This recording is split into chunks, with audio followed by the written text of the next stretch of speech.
If you would like to support the channel, I'm now selling shirts and coffee mugs. There's a few different designs. So if you're interested, the link will be in the description. Thanks. And Television Dude here. And this is just a quick little video to show you how I got some games working on my Atari Xegs. Now, this is the, for the Backbit, for the Backbit. Now, I can't tell you for sure that this will work on the Atari 400 or the Atari 800, or if this is the method I'm going to show you is just specific to the Atari Xegs. I don't know. I'm not that knowledgeable. I'm just going to show you what I did to help get some games working. And maybe it'll help somebody out there. I wish I was more knowledgeable, but I just learned what I learned, and I'll try to show you what I can. Now, if you're searching the internet, you're going to find multiple sets of ROMs.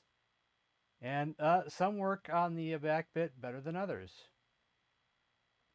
Like this Mr. Robots collection. It's in multiple folders. Most of those, I have a really good chance of getting those working.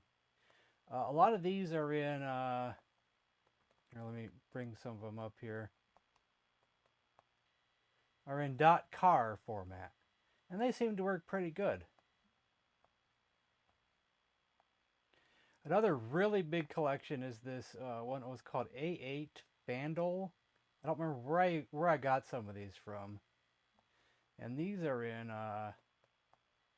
XEX format. And most of these seem to work pretty good either. The ones that don't load, I'm just going to rule out that they're either not compatible or they're PAL. Or maybe it's both.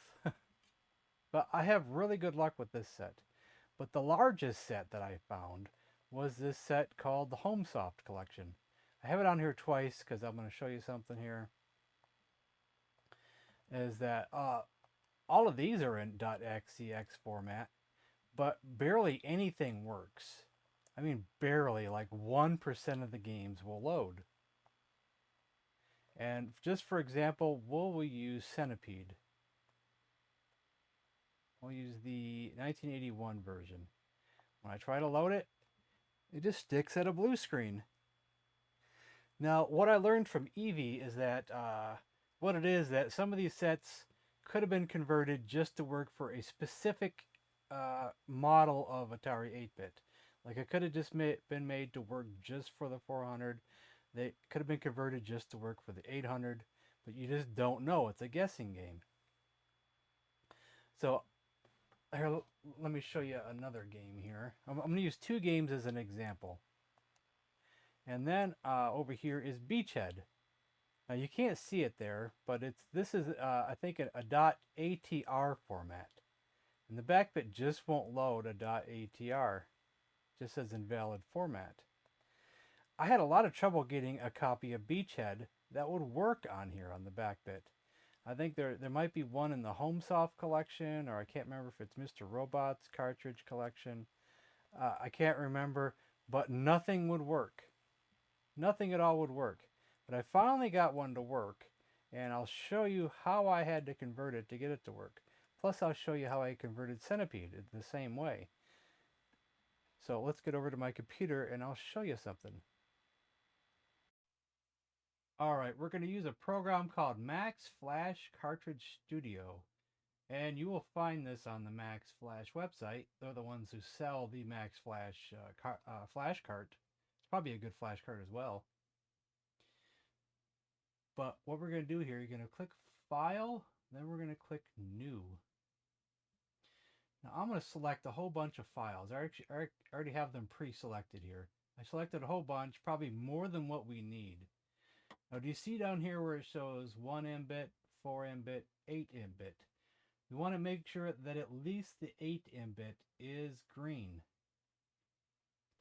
And so we're going to drag over a whole bunch because I don't want just like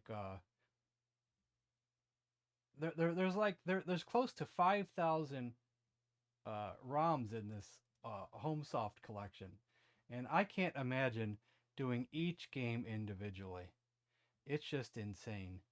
So converting them this way they're going to be in little mini, like, uh, files that you can open, and they'll have a menu and have a list of the ones that you converted. So that's what I did. I already did all this work. I converted all close to 5,000 files into little mini files. So I'm going to show you here. I'm going to drag them over. Make sure you come all the way up here so the green arrow is pointed at the number 1. And it's going to add them.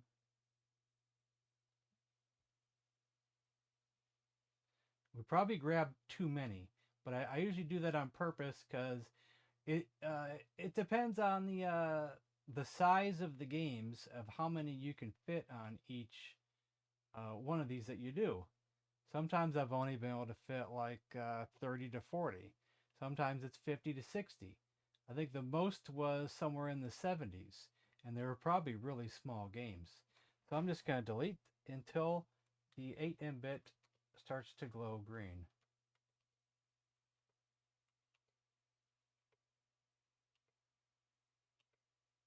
Ah, so we got 66 of them. That's actually pretty good. Some have more, some have less. So what we're going to do now is we're going to click on File and Export, and then Export Collection to Cartridge Image, and then click on Max Flash 8-bit Flash Cartridge. And I'm going to repeat again that I can't guarantee this will work for the Atari 400 or the Atari 800, or if this is mainly just something that's for the Backbit, or it's just for the Atari Xegs. It's one or the other. I wish I had an answer for you, but I'm trying my best here. So we're just going to call this C, because they're the C games. We'll just put C123. How I did it for myself is I would start with the first game and put Centipede through whatever the last game was. But this is just an experiment here. Now I want to do the beachhead game that I was showing you. So we're going to click on File and click on New again. But we're going to do this one differently. Click Say Changes, No. So I have a zip file already open here with beachhead in it. We're going to drag it over. Let's go back up here to the number 1 and put it there. But this one, instead of opening up in a menu, we're going to have it open up as an individual game. So we're going to go over here to Edit, and Workbook Options. We're going to put a check mark and start this menu item without prompting or displaying menu. Enabling lists will cause the cartridge to automatically run selected item, the list, without ever displaying the menu. So this is great. We're going to click check mark there and click Save. And we're going to export it the same way to car image and then 8-bit 8-bit flash. And this one we'll just call Beachhead. And save. Now I'm going to drag these over to my micro SD card onto my computer, and I'll show you them in action on my Atari. Alright, we're back on my 8-bit here, and now here's the C123.car that we created with a whole bunch of games inside a little menu here. It'll look like this. At the top it'll show Atari Max, Max Flash, Multi-Cart menu. And we'll go up to the Centipede that wouldn't load before. It was the Centipede 1981. And now, guess what? It loads. Now, I'll tell you one thing, is that a lot of games that wouldn't work before now work, but not every one of them. Now, I think, I don't know the reason why some of them are still not working. It could be still that there's an incompatibility, or it could be that they're PAL. And I think a lot of them could be PAL, because this is just a big set And I think a lot of these games are in different languages, so there's a good chance that they're PAL. But just to show that it works.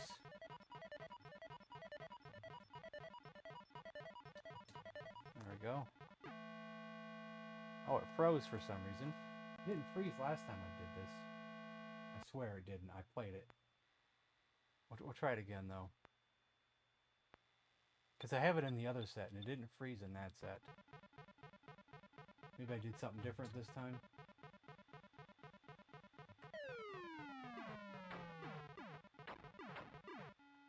Oh, it's freezing again. Huh. Let me check my other set.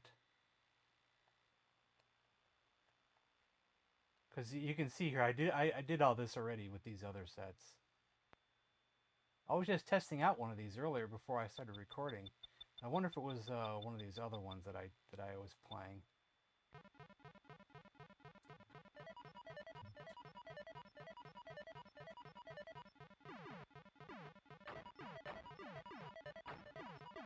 So something may have went wrong on the conversion that I did there. I don't know.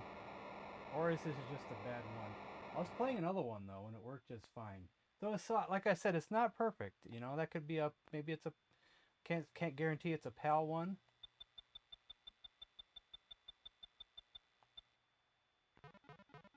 Or maybe it was this one I was playing. Maybe this one worked better. You know, one versus the other, or maybe it was the title screen one.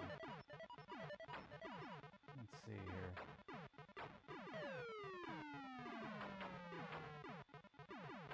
Yeah, this one seems to be playing better. It's not freezing.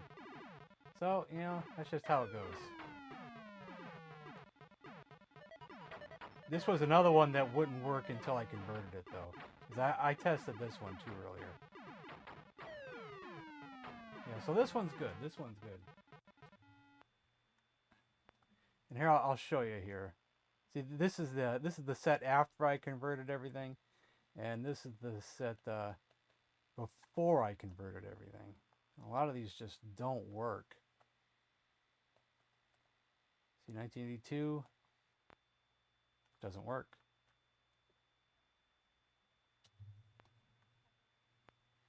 Title screen doesn't work. 5200 doesn't work.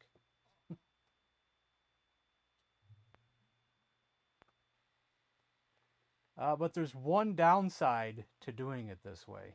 There's one downside to putting them in the menu, and it's a Backbit thing. See, this one works.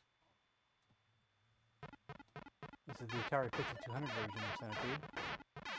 The downside is that when you reset, you don't reset back into this little Atari Max Flash menu that you pick the game from. You go back to the Backbit menu. It's a slight annoyance. So when we go back, it's going to go back to that instead of inside the menu, which is a slight annoyance because it's an extra click you got to do. But as long as you can get over that, then it's no big deal.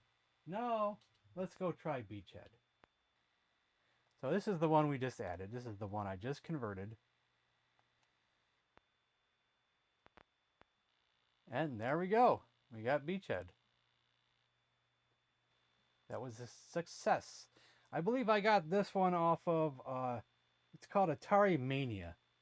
Has just about every Atari game for every system, every Atari system. And it has ROMs for just about every one of them, I think. But you have to, download them individually, one at a time. So usually I use this as a backup when I'm, after I've converted the ROMs and still some won't work, I go there to try to find one that may work. Sometimes it will work, sometimes it won't. Just click on one there, show you that the game works. I shouldn't be playing these, so I just want to do a quick little video. I can't help myself. I believe this over here is where you have to do the shortcut. So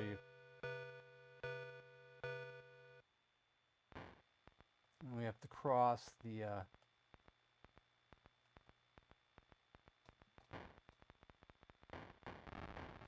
Oh, something hit me there. Oh, well. Well, you get the idea. So, you know, I don't know if this could help somebody. It may or may not. I don't know. But I tried my best to show you something that may help somebody. So, if it helps you, that's cool. If not, that's cool too. So, thanks for watching.